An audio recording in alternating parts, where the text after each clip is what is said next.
చంద్రబాబుని 15 సంవత్సరాలు ముఖ్యమంత్రిగా చూడాలనుకుంటున్నారు పవన్ కళ్యాణ్. ఇప్పుడు ఈ టర్మ్‌తో కాకుండా మరొక 2 టర్ముల లేకపోతే ఇంకొక 3 టర్ముల అంటే ఏదైనా సరే ఆయన శాశ్వతంగా ముఖ్యమంత్రిగా ఉండాలని కోరుకుంటున్నారు.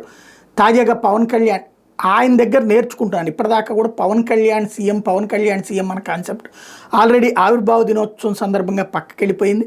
ఇప్పుడు ఆ నినాదాలు పక్కకెళ్ళిపోయినాయి. డీసీఎం అనేది గొప్ప పదవి కిందనే కార్యకర్తలు కూడా ఫీల్ అవ్వాలి, అలాగే 100% స్ట్రైక్ రేట్ గొప్పగా గర్వంగా ఫీల్ అవ్వాలన్నటువంటి కాన్సెప్టే కార్యకర్తల్ని మోటివేట్ చేస్తున్నారు.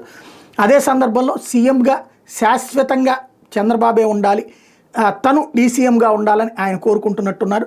తాజాగా పవన్ కళ్యాణ్ ఇచ్చినటువంటి స్టేట్మెంట్ అలాంటిదే.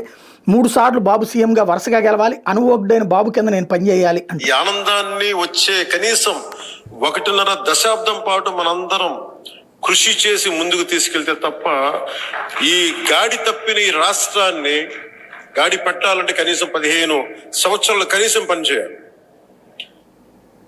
ఇది ప్రధానమంత్రి గారు 3వసారి ప్రధానమంత్రి అయ్యారు.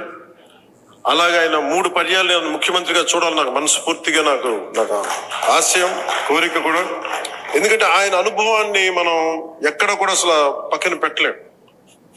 సో ఆయన దగ్గర నేను మనస్ఫూర్తిగా ఈరోజు మరోమారు గౌరవ సభ్యులందరి తరపు నేను ముందు చెప్తున్నాను, ఆయన దగ్గర నుంచి నేర్చుకోవడానికి కానీ ఆయన కింద పని చేయడానికి కానీ నేను అనుక్షణం ఎప్పుడు సంసిద్ధంగా ఉంటానని తెలియజేసుకుంటూ,